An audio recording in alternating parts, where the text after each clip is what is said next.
고젤의 뉴스톡 시간입니다. 매주 목요일에 돌아오는 남자죠. 오늘도 시사 팟캐스트 고칼의 제주팟 고젤 시사 칼럼니스트 오늘은 전화로 만나보겠습니다. 안녕하십니까? 네, 안녕하십니까? 예, 반갑습니다. 네, 반갑습니다. 오늘은 어떤 소식 준비하셨습니까? 네, 정치인에게 매우 중요한 승부수가 하나 있습니다. 바로 탈당인데요. 탈당이요? 오늘 그 얘기 한번 해보겠습니다. 네. 지금 시점에서 탈당 얘기를 하는 건 좀 의외인 것 같기도 한데 네, 혹시 뭐 제주 국회의원 가운데 누군가가 탈당을 준비하는 거 아니겠죠? 혹시나 생각하시는 분이 있으실지도 모르겠는데, 그거는 차차 알아보기로 하고요. 네. 당연히 그건 아닙니다. 오늘은 뉴스톡의 이 단골 등장인물, 원희룡 제주도지사에 대한 이야기를 좀 해보려고 하는데요. 예. 지금 무소속 신분이지 않습니까? 예. 예, 지금으로부터 정확히 1년 전인 지난해 4월 10일 원지사가 현재 바른미래당의 전신인 바른정당을 나오면서 20년 정치 인생 가운데 처음으로 무소속을 선택했습니다. 예. 무소속 정치인 원희룡 도지사의 지난 1년 동안의 손익계산서를 오늘 한번 따져보고자 하는데요. 예. 사실 원지사의 탈당은 지난해가 처음은 아니었습니다. 앞서 2017년 1월에도 이 자유한국당 전신인 새누리당을 나왔으니까 예.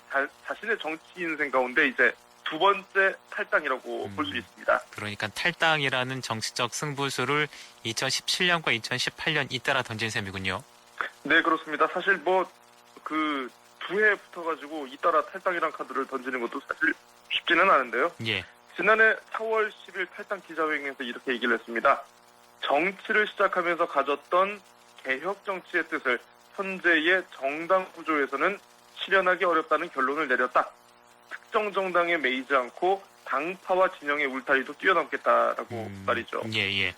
사실 구호는 거창합니다만 당시 제주도민이라면 누구나 말하지 않아도 알만한 일 아니겠습니까? 예.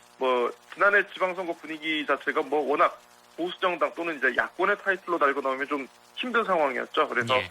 사실상 재선 가도를 위한 정치적인 선택이었다. 이렇게 봐야 할 것 같습니다. 당선이라는 목적이 탈당의 이유라면 원지사 입장에서는 소개 목적을 달성할 셈이군요. 네, 그렇습니다. 어쨌든 지난해 이 지방선거에서 자유한국당이 대구시장과 이제 경북도지사를 수성한 것 이걸 제외하고는 더불어민주당이 전국 광역자치단체장을 그야말로 이제 싹쓸이하지 않았습니까? 예. 무소속으로는 이게 원희룡 도지사가 유일한데요. 결과론적으로만 놓고 보자면 무소속이라는 원희룡 지사의 승부수는 옳았던 것입니다. 거기다가 덤으로 차기 야권의 주자로 또 주목을 받았어요. 네, 야권단체장으로 제가 아까 말씀드렸듯이 이제 대구시장하고 경북도지사가 있습니다만, 예. 냉철하게 놓고 보자면 이분들은 전국구 정치인은 아니거든요. 예. 거기다가 이제 최근에 이제 정계 은퇴를 선언을 했습니다. 보수의 이 차세대 주자로 함께 손꼽히던 남경필 전 경기도지사까지 낙마를 하면서 원지사의 희소성이 아무튼 톡톡히 발휘된 것 같습니다. 일단 원지사의 1년 전 탈당 카드가 지금 시점에서 보면 성공적이라는 데는 이견은 없을 것 같은데. 네, 그렇습니다. 근데 이게 좋기만 한 건지는 모르겠습니다. 그럼에도 불구하고 혹시 마이너스 요인도 있습니까? 네, 이제 우리가 제주라는 특성도 있겠습니다만, 예. 이제 지방선거는 간혹 이제 무소속 정치인이 당선이 될 경우도 많이 눈에 띄지 않겠습니까? 예.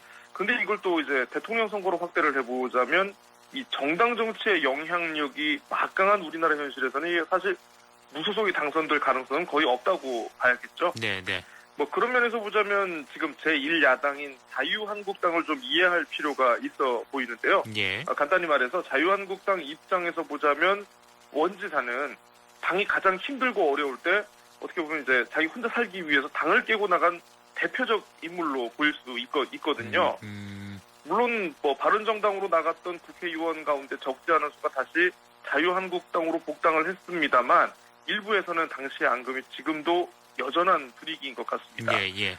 이 탄핵 전국 이후에 분명 자유한국당의 지도부 공백 사태가 좀 이어지긴 했습니다만 어쨌든 대선과 지방선거를 치르고 최근 재보궐선거까지 이어지면서 자유한국당이 좀 예전처럼 몸을 추스르는 모습이 이제 관찰이 되고 있거든요. 예.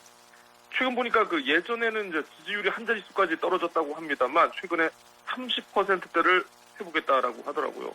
그 통상 집권 3년 차부터 무너진다는 이 정가의 징크스를 깨고 여전히 50%에 육박하는 이 문재인 대통령의 지지율을 감안하면 예. 자유한국당의 이 성장은 괄목할 만한 수준이라고 할 수 있을 겁니다. 예. 만약 이대로 자유한국당이 내년 총선에서 기대 이상의 성적을 거두게 된다면 현재 황교안 대표 체제로 바로 대선 모드에 돌입할 것으로 보이는데요. 예. 그렇게 된다면 원지사 입장에서는 운신의 폭이 좁아질 수 있다. 이런 해석이 나오는 이유입니다. 그러니까 원지사 입장에서는 탈당이라는 카드로 당장의 급한 불은 껐지만 예. 앞으로의 상황까지는 장담하지 못한다 이런 얘기군요. 네, 그렇게 봐도 좋을 것 같습니다. 어떻게 보면 이제 원지사에게 가장 좋은 그림은 자유한국당이 내년 총선에서 참패를 하고요. 그 이후에 대대적인 야권 정계 개편이 일어난 다음 예. 이 보수 위기론에 편승한 자연스러운 대통합의 물결 합류 그리고 그 다음이 이제 대선 준비가 아닐까 싶은데요. 예, 예. 이렇게 시나리오가 현실화되지 않을 경우를 대비한 플랜 B 일종의 출구 전략도 준비하고 있지 않은가 이렇게 생각이 듭니다. 어떤 출구 전략 말씀이신가요? 네, 요즘 그 가만히 보고 있으면 그 원희룡 지사가 한동안 감추고 있었던 이 보수 정치인의 색깔을 다시 밝히는 것 같더라고요. 예. 일단 문재인 정부와 대립각을 굉장히 많이 세우고 있습니다. 뭐 영리병원 문제를 비롯해서 엊그제 도정 질문에서는 뭐 제2공항 하지 않으려면 뭐 문재인 정부가 결심을 하라 이런 작심 발언을 해서 민주당 도의원들의 반발을 사지 않았겠습니까? 예, 예. 뭐 지난 박근혜 정부 당시 도정 질문에는 뭐 정부와 협력할 사안이 쌓여 있는 상황에서 도지사를 정치 쟁점에 끌어들이지 말라 이런 식으로 답변을 피해갔던 원지사의 입장이 180도 확 바뀐 셈입니다. 그 도정 질문이 어떤 내용이었습니까? 네, 그 문재인 대통령이 취임 후에 가장 먼저 한 일 바로 국정교과서 폐기인데요. 예. 이 4.3을 왜곡 기술한 부분이 문제가 됐던 이 국정교과서 추진으로 도민사회의 반발이 일었던 적이 있습니다. 예, 예. 관련해서 이제 2015년 11월에 더불어민주당 김용범 의원이 도지사의 입장을 물었는데 당시에는 원지사 답할 수 없다. 노코멘트 하겠다.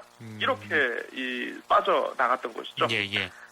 뿐만 아니라 요즘 원지사가 공을 들이는 일 가운데 하나 눈에 띄는 게 바로 유튜브 채널 관리입니다.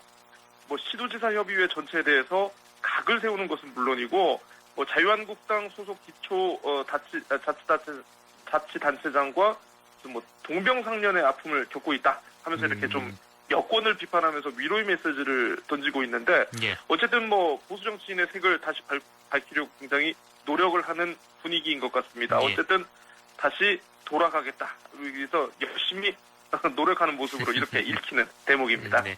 자, 뉴스톡 오늘도 시사 칼럼니스트 고재일 씨와 함께했습니다. 오늘 말씀 감사합니다. 네, 감사합니다. 예.